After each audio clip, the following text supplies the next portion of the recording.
Praise the Lord.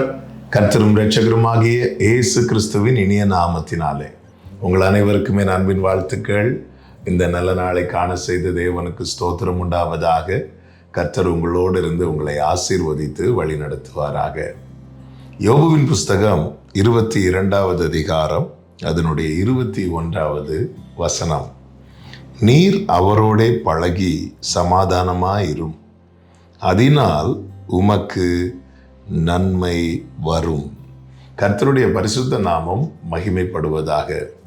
யோபுவின் நண்பர்களில் ஒருவரான எலிப்பாஸ் என்பவர் யோபுவுக்கு சொல்லுகிற வார்த்தை, நீர் அவரோடே பழகி, தேவனோடே பழகி சமாதானமாயிரும், அதனால் உமக்கு நன்மை வரும் என்று.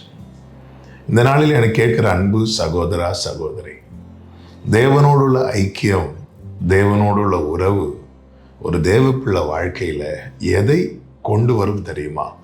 நன்மையை கொண்டு வரும்.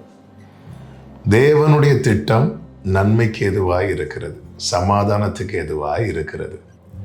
தேவனிடத்தில் வருகிற ஒவ்வொருவருடைய வாழ்க்கையிலும் தேவன் செய்கிற செயல்கள் எல்லாமே நன்மையாய் இருக்கிறது.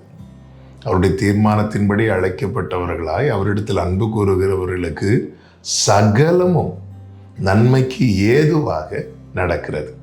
ஒருவேளை ஒரு நெருக்கமான ஒரு தீமையாய் தோன்றுபடியான காரியங்கள் நடந்தால் கூட அது எப்படி தான் முடியும் தெரியுமா? அதோடைய ரிசல்ட் எப்படி இருக்கும் தெரியுமா? நன்மையாய் தான் இருக்கும்.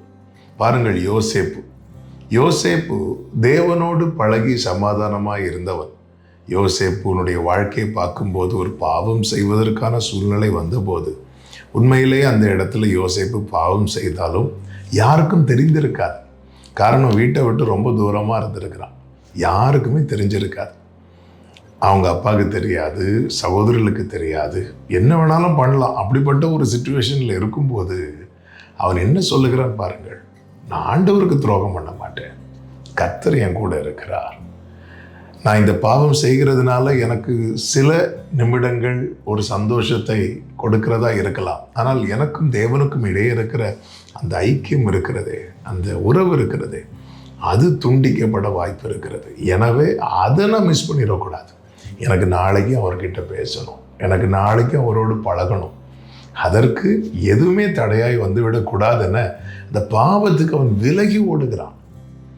இதனால அந்த வேலை அவனுக்கு பறிபோறது உண்மைதான். ஆனால் அது அவனுக்கு எப்படி மாறினது என்றால் பெரிய நன்மையாய் மாறினது. இன்னும் சொல்ல வேண்டுமானால், யார் அவன் மேலே பொய்யான குற்றச்சாட்டு வச்சாங்களோ நாளைக்கு அவங்களுக்கும் யோசேப்பு தான் ஆகாரம் கொடுக்கும்படியான நிலையில கர்த்தர் யோசேப்பை உயர்த்தி வைத்தார்.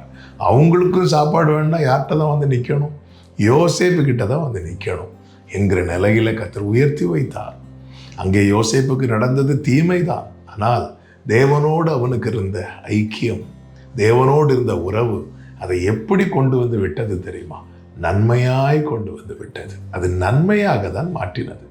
யோசேப்பின் சகோதரர்கள் யோசேப்புக்கு செய்தது தீங்கு தான். ஆனால் அது எப்படி மாறினது தெரியுமா? நன்மையாக மாறினது. அவரோடு பழகுங்கள், இயேசுவோடு பழகுங்கள். அந்த ஐக்கியம் பொதுவாகவே நீங்கள் பார்த்தீங்கன்னா, ரெண்டு பேருக்கு இடையில இருக்கிற உறவில் ஏதாவது விரிசல் வந்துட்டுன்னு வைங்களேன், அதுக்கப்புறம் திரும்பி பழகிறது என்பது ரொம்ப கஷ்டமான ஒரு காரியம். இன்னைக்கு ஒவ்வொரு பாவத்துக்கும், ஒவ்வொரு தேவையில்லாத காரியத்துக்கும் நம்ம இடம் கொடுத்து தேவனோடு இருக்கிற அந்த உறவு ரொம்ப விலகின, தூரம் போன நிலைக்கு கொண்டு செல்ல நம்ம இடம் கொடுக்கிறோம். அப்படி ஒருபோதும் செய்யாதிருங்கள். தேவனோடு பழகுங்கள், அதனாலே உங்களுக்கு நன்மை வரும். ஜெபிக்கலாமா? எங்கள் நல்ல தகப்பனே, இந்த நாளில் எங்களோடு பேசின நல்ல வார்த்தைகளுக்காக நன்றி. மோடு பழகி சமாதானமாக இருக்க கிருபை தாரும். அதனாலே தான் எங்களுக்கு நன்மை வருகிறதப்பா. எங்களுக்கான நன்மைக்கு காரணரே நீங்க மட்டும்தான். மோடு எப்பொழுதும் உறவாட கிருபை தாரும். இயேசுவின் நாமத்தில் பிதாவே, ஆமென்.